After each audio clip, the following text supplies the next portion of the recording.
तो फिर से स्वागत है आपका हमारे इस YouTube चैनल में।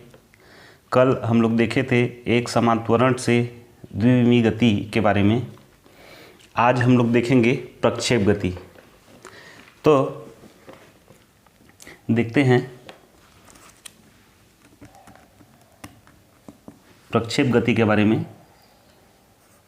तो प्रक्षेप गति तो जब किसी वस्तु को प्रारंभिक वेग से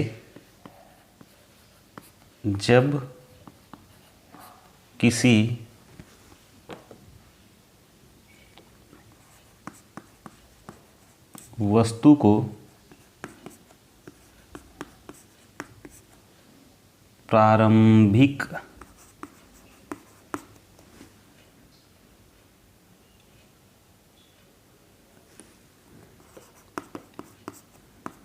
वेग से जब किसी वस्तु को प्रारंभिक वेग से ऊर्ध्वाधर दिशा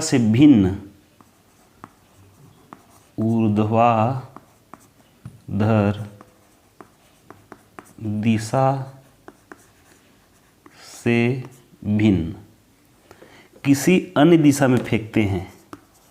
समझाएंगे इसको आगे।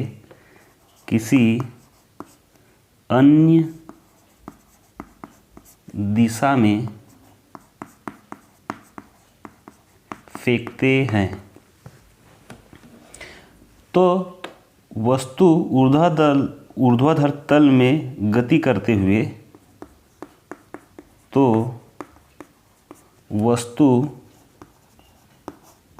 ऊर्ध्वाधर तल में गति करते हुए पृथ्वी के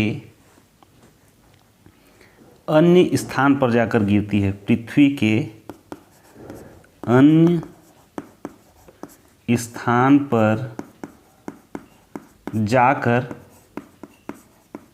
गिरती है तो वस्तु की इस प्रकार गति को प्रक्षेप गति कहते हैं। तो वस्तु के इस प्रकार की गति को प्रक्षेप गति कहते हैं।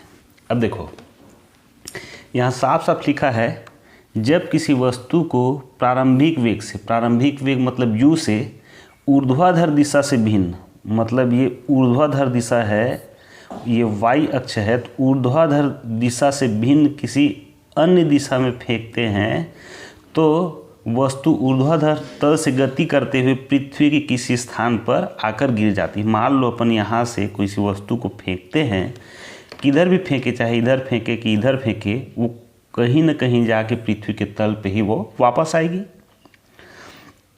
तो वस्तु के इस प्रकार की गति को क्या बोलते हैं? अपन प्रक्षेप गति कहते हैं। इतना क्लियर हुआ? तो इसका उदाहरण जो है, उदाहरण के द्वारा देखते हैं। तो उदाहरण जो है, उदाहरण नंबर पहला ले लो। बंदूक से छूटी गोली, बंदूक से छूटी हुई गोली। मान लो बंदूक से गोली छूटती है तो वो उसका पथ जो है परवलयाकार होता है। मतलब मान लो यहाँ पे किसी वस्तु को या किसी आदमी को हमको मारना है तो यहाँ पे निशाना है, वहाँ से हल्का सा ऊपर कोण बनाते हुए वो जाके उसी स्थान पर मिलेगी। मतलब थोड़ा सा ऊपर निशाना लगाना पड़ता है। उसी प्रकार है दूसरा वॉलीबॉल की गति। मतलब वॉलीबॉल का जो खेल होता है तो उसमें वॉलीबॉल जो होता है, वॉलीबॉल की गति, तो अपन जो नेट आता है छोटा सा, उसमें जब डालते हैं, छोटा सा नेट आता है या ऐसा कुछ रहता है, तो इसमें जब वॉलीबॉल को अपन डालते हैं तो उछाल के डालते हैं। उसका भी पथ कैसा होता है? परवलयाकार होता है। और तीसरा एग्जाम्पल अपन देखते हैं बैडमिंटन के शटल कॉक की गति। बैडमिंटन के शटल कॉक की गति। अब अपन बैडमिंटन खेलते हैं तो उसमें जो शटल कॉक है, चिड़िया जिसको बोलते हैं, उसकी भी जो गति होती है वो कैसी होती है? बीच में नेट लगे रहता है, इधर से मारता है ये, फिर इधर से भी मारता है। तो चिड़िया क्या करता है? परवलाकार में पथ में गति करते हुए कभी यहाँ कभी वहाँ जाते आते रहती है। तो इसमें जिस वस्तु को अपन फेंकते हैं, जिस वस्तु को फेंकते हैं, मान लो कोई वस्तु है उसको अपन फेंक रहे हैं, तो उस वस्तु को क्या कहेंगे अपन? तो उस वस्तु को प्रक्षेप कहते हैं। तो उस वस्तु को क्या कहते हैं अपन? प्रक्षेप कहते हैं। मतलब कोई वस्तु को मान लीजिए फेंक रहे हैं अपन, तो उस वस्तु को क्या बोलेंगे अपन? प्रक्षेप कहेंगे अपन। और ये जो प्रक्षेप है, वस्तु है, वो जो प्रक्षेप है, तो प्रक्षेप का पथ, उसका रास्ता कैसा रहता है? हमेशा परवलयाकार होता है। परवलयाकार होता है। ये परवलय के आकार का होता है। और इसमें किसी बिंदु से स्पर्श रेखा खींचा जाए, मान लो एक कहीं भी है, यहाँ से स्पर्श रेखा खींच दिए, इसके किसी बिंदु से स्पर्श रेखा खींचा जाए।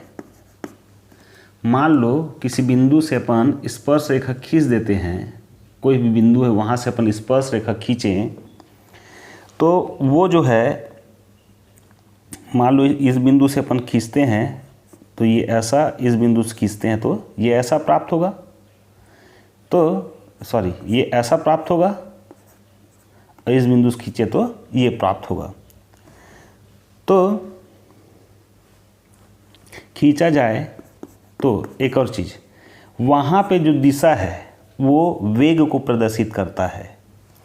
उस बिंदु खींचा जाए तो उस बिंदु पर वस्तु की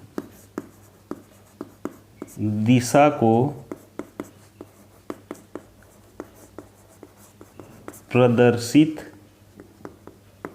करता है। वस्तु की दिशा को प्रदर्शित कर रहा है कि वो किस दिशा में जा रही है। और ये जो है वेग को, यहाँ पे जो घटक में बांट रहे थे अपन ना, उसको यहाँ लिख लेते हैं अपन। वेग को दो घटकों में बांटा जा सकता है। अब वो कौन कौन से घटक है? तो सबसे पहला जो है वो है क्षैतिज घटक।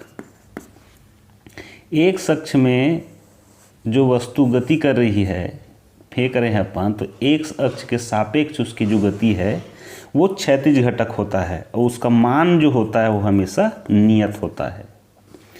उसी प्रकार दूसरा जो घटक है वो ऊर्ध्वाधर घटक है।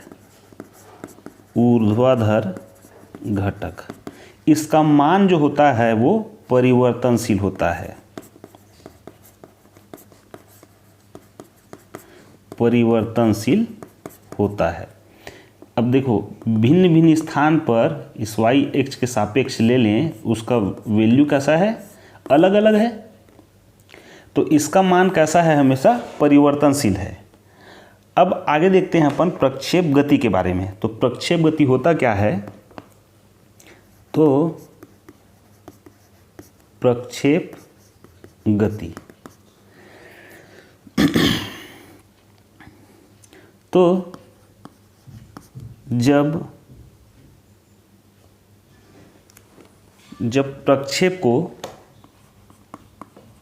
प्रक्षेप मतलब क्या? वस्तु को प्रक्षेप को क्या कर रहे हैं अपन, प्रक्षेप को ऊंचाई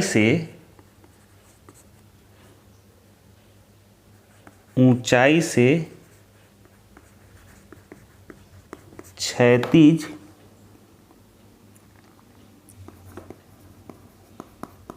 दिशा में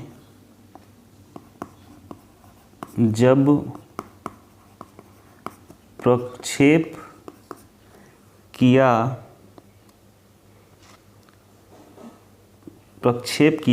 जाता है, एक मिनट इसको लिख लो, जब प्रक्षेप को ऊंचाई से क्षैतिज रेखा में प्रक्षेप किया जाता है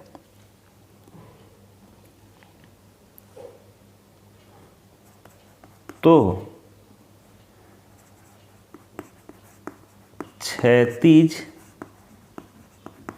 दिशा के साथ कोण बनाती है।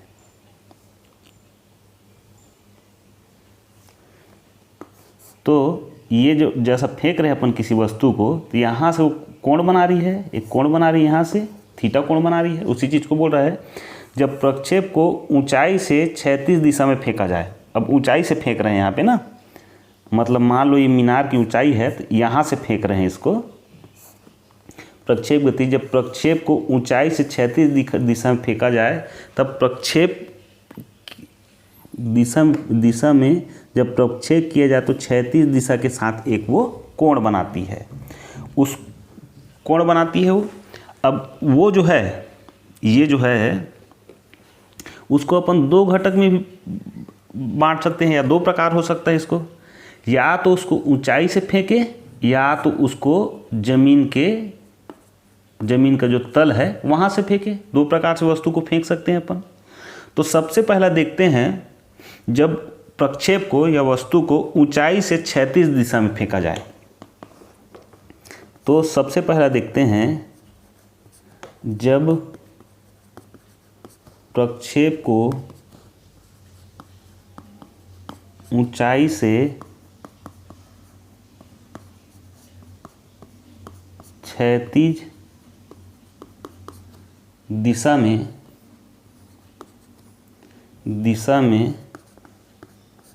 फेंका जाए।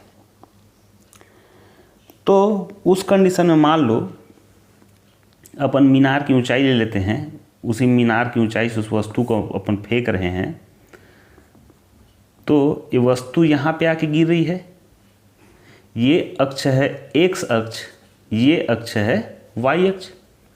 मीनार की ऊंचाई से यहाँ से अपन क्या कर रहे हैं, फेंक रहे हैं इसको, तो पृथ्वी के तल में यहाँ पे आके आ रही हो, यहाँ पहुँच रही हो। तो माना मीनार की ऊंचाई से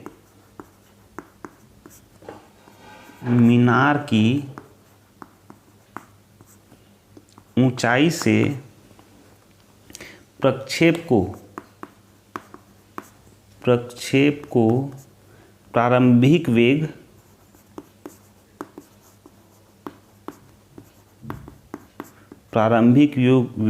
u से क्षैतिज दिशा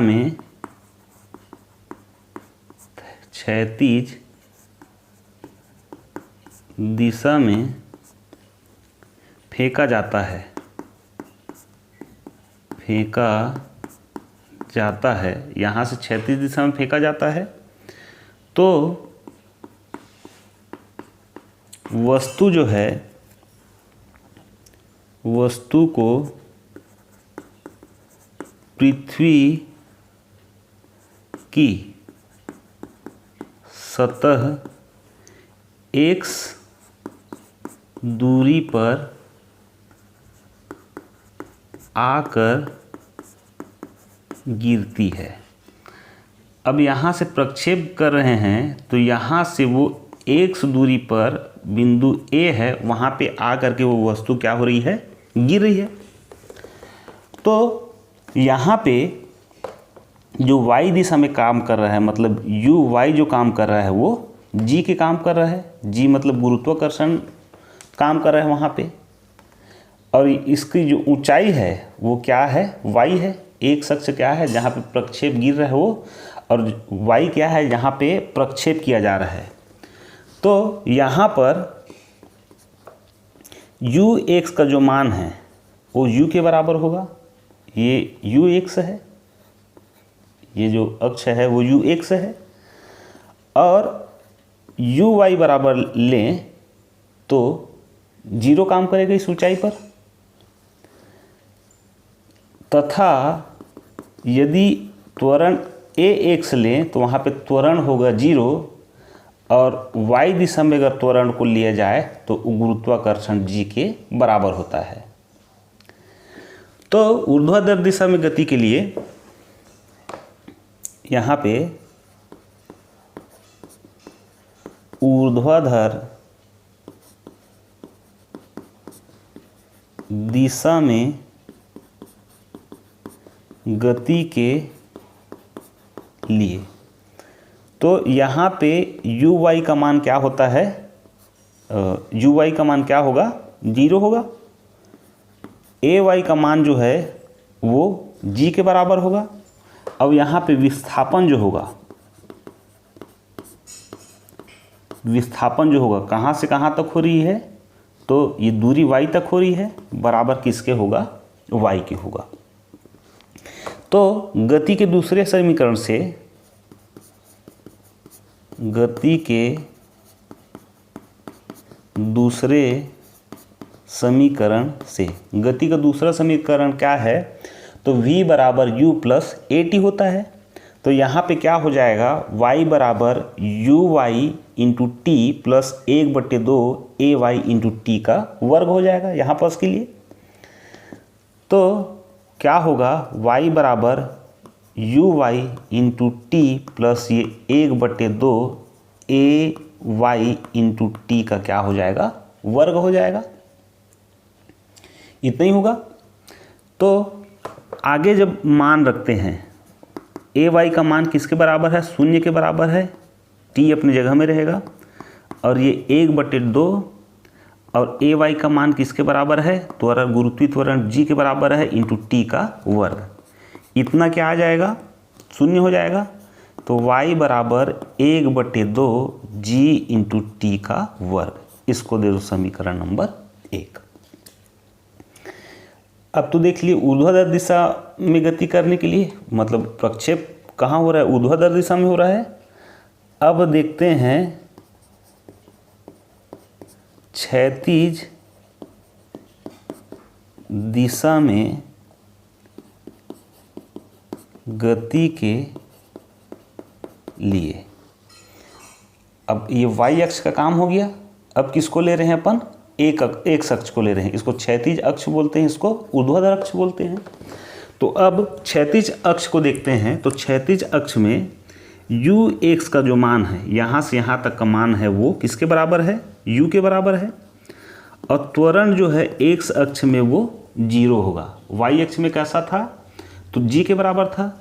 अब यहाँ पे विस्थापन जो हो रहा है, वस्तु मूल बिंदु 0 से लेके कहाँ स्थापित हो रही थी, बिंदु A तक स्थापित हो रही थी, जिसकी दूरी कितनी थी, x थी। तो विस्थापन कितना हो रहा है, वहाँ पे x हो रहा है। अब फिर गति के दूसरे समीकरण से, गति के दूसरे समीकरण से, अब गति का दूसरा समीकरण क्या है अपन जानते हैं। तो x बराबर ux इंटू टी बटा ये 1/2 ये ax इंटू टी का क्या हो जाएगा, वर्ग हो जाएगा। ut प्लस 1/2 at का स्क्वायर होगा। प्रारंभिक वेग किसके, ux विस्थापन जो है s बराबर क्या हो जाएगा, x हो जाएगा। ut प्रारंभिक वेग ux इंटू टी प्लस 1/2। अब यहाँ पे ax का मान क्या है, 0 है। तो x बराबर ux इंटू टी प्लस ये 1/2 0 इंटू टी का क्या, वर्ग। तो ये पद कैसा हो जाएगा, 0 हो जाएगा। तो क्या बच जाएगा हमारे पास, x बराबर ux इंटू टी, इतना बच जाएगा। अब t बराबर होगा क्या, तो x बराबर ये ux के बराबर हो जाएगा। इसको दे दो समीकरण नंबर 2। तो समीकरण 1 निकाले थे y बराबर 1/2 GT का वर्ग, यही था। तो समीकरण 1 में समीकरण 2 से t का मान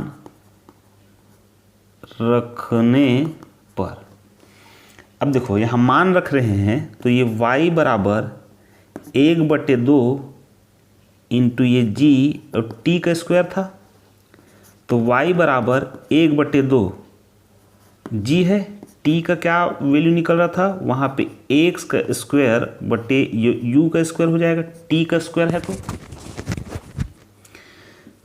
तो यहाँ पे y बराबर ये 1/2 g बटे ये u का स्क्वायर इंटू ये x का स्क्वायर, ऐसा लिख सकते हैं अपन। तो इसको दे दो समीकरण नंबर 3।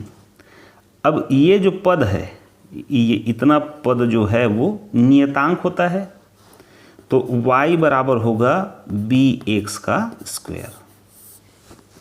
इसको दे दो समीकरण नंबर 4। तो इस समीकरण जो नंबर 4 है यहाँ पे लिख लेना, लिख देते हैं चलो, जहाँ b बराबर क्या, g/2u का स्क्वायर बराबर क्या है, वो एक नियतांक है, यही था। तो समीकरण 4 जो था, समीकरण 4 वह एक परवलय का समीकरण है। समीकरण जो 4 निकाले थे ना, bx क्या निकाले थे अपन, क्या निकाले थे, y बराबर bx का जो वर्ग जो था वो क्या है, वो एक परवलय का समीकरण है। अतः प्रक्षेप का पथ कैसा होगा, तो परवलयाकार होगा। अतः प्रक्षेप का पथ परवलयाकार होता है। मतलब कोई भी वस्तु को अपन प्रक्षेप करें तो उसका जो वस्तु का जो प्रक्षेप है या प्रक्षेप जो हो रहा है वो कैसा होगा, परवलयाकार का होगा। अब इसमें दूसरा पॉइंट था, पहले तो अपन कहाँ फेंक लिए, अपन प्रक्षेप को ऊंचाई से क्षैतिज दिशा में फेंक लिए। अब दूसरा वस्तु को कहाँ फेंक रहे हैं, तो जब प्रक्षेप को पृथ्वी तल से क्षैतिज दिशा के साथ कोण बनाते हुए फेंका जाए। अब वस्तु को प्रक्षेप कैसा कर रहे हैं, तो क्षैतिज के साथ कोण बनाते हुए वो जा रही है ऐसा। तो यहाँ से यहाँ तक जो हो रही है उसको बोलते हैं क्षैतिज परास, जिसको कैपिटल R से प्रदर्शित किया जाता है। इस बिंदु पर y अक्ष के इस बिंदु पर जो प्रक्षेप का जो मान है वो क्या होता है, अधिकतम होता है, और इन दोनों बिंदु पर क्या होता है, न्यूनतम होता है। तो यहाँ पे ये कोण बना रही है थीटा, ये वेग है। अब यहाँ पे जो uy है उसका मान होगा 0। यहाँ पे uy का मान कैसा होगा, 0 होगा। तो चलो लिख लेते हैं सबको। माना कोई वस्तु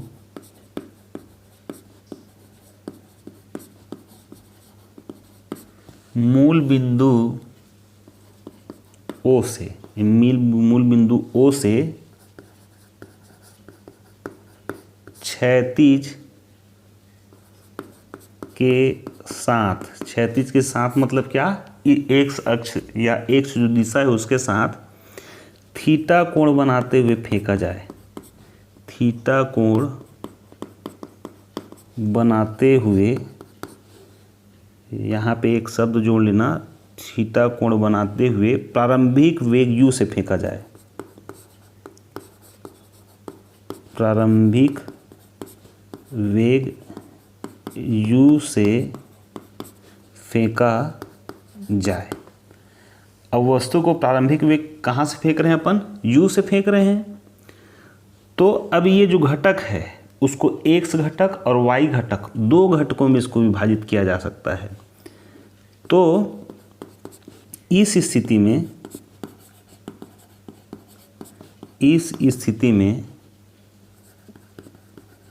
वस्तु को नहीं, वेग को दो समकोणिक घटकों, लिख लो, समकोणिक घटकों में बांटा जा सकता है। तो अब जो समकोणिक घटक है, तो थीटा के साथ हमेशा जो कोण बनाती है वो कौन सा कोण होता है, कॉस थीटा होता है। तो यहाँ पे ये होगा ये कॉस ऑफ थीटा और ये होगा कैसा, साइन ऑफ थीटा। जब वस्तु को प्रक्षेप हो रही है, थीटा कोण बनाते हुए फेंका जा रहा है, तो जिसके साथ कोण बनाती है वो कोण होता है कॉस थीटा। तो दो घटक कौन सा है, तो सबसे पहला तो है क्षैतिज घटक।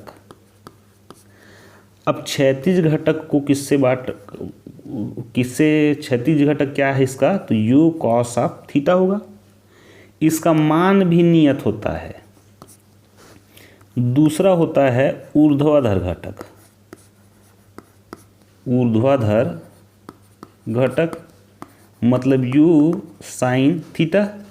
इसका मान जो है वो परिवर्तनशील होता है। u sin ऑफ थीटा का मान कैसा होता है, तो परिवर्तनशील होता है। अब देखते हैं अपन प्रक्षेप पथ का समीकरण। प्रक्षेप पथ का समीकरण उसी के नीचे में नोट कर लेना इसको, उसी के अंदर का है। जब प्रक्षेप को पृथ्वी के तल से क्षैतिज दिशा में अपन कोण बनाते हुए फेंकते हैं ना, तो उसी दिशा में दो घटकों में बांटा गया है, इसको क्षैतिज घटक और ऊर्ध्वाधर घटक। तो प्रक्षेप पथ का समीकरण जो है, तो सबसे पहला कहाँ फेंक रहे हैं अपन, क्षैतिज दिशा में फेंक रहे हैं। तो क्षैतिज दिशा में गति के लिए, क्षैतिज दिशा में गति के लिए, अब क्षैतिज दिशा में गति के लिए देखते हैं। तो मान लो समय है t, माना t समय में वस्तु द्वारा चली गई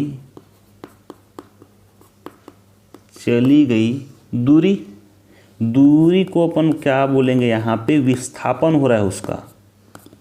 विस्थापन वो किसके बराबर है, एक अक्ष के बराबर है। इधर हो रही है, यहाँ से बिंदु ए पर आ रही है वो, तो विस्थापन किसके बराबर है, x के बराबर है। तो ये u x बराबर क्या होगा, तो u cos of theta, v नहीं है ना, ये u cos ऑफ थीटा होगा।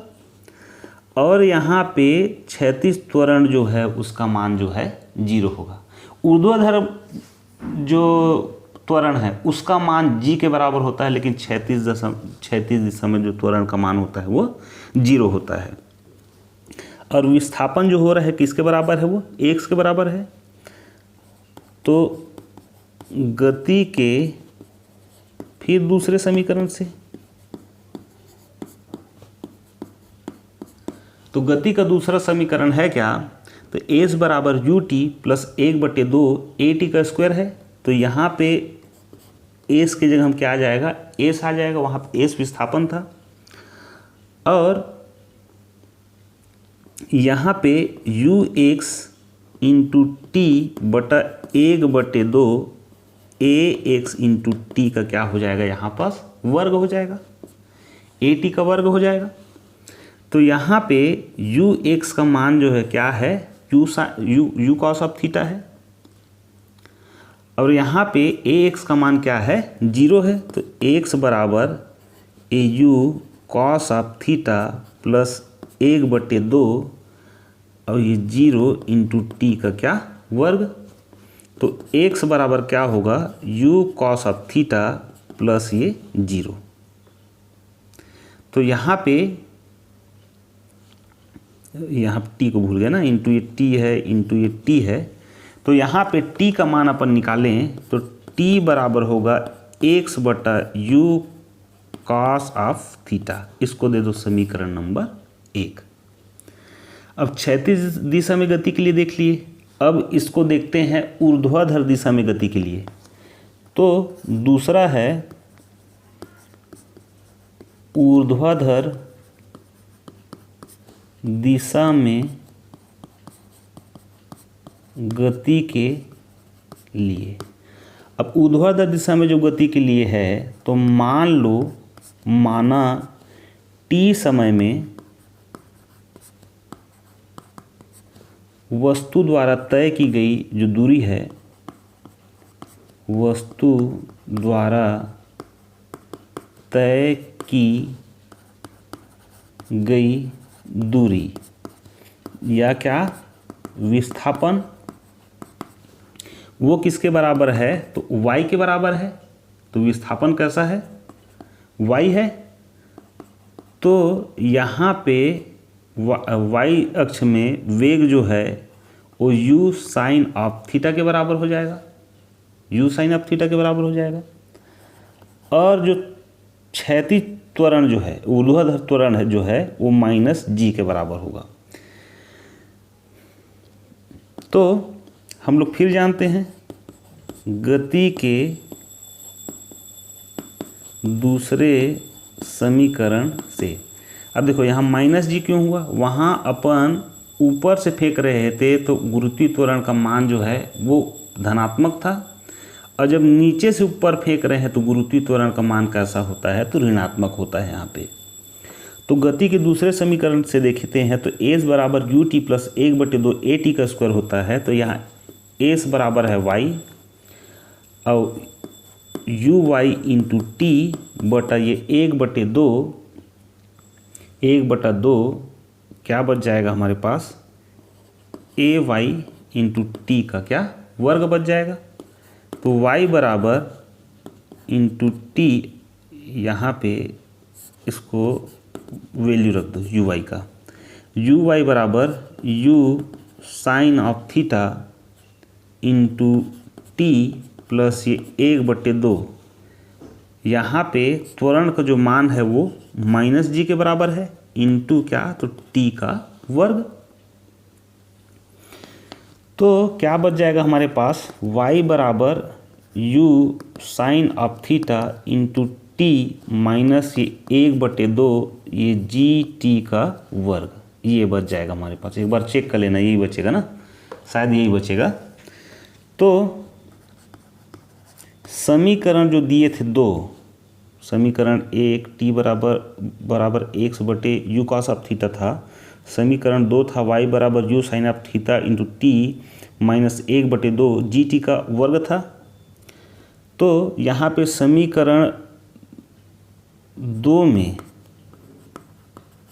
समीकरण 1 से t का मान रखने पर, अब t का मान रख रहे हैं अपन, तो y बराबर ये u sine of theta into t बराबर क्या था, x बटे यू कॉस ऑफ थीटा था।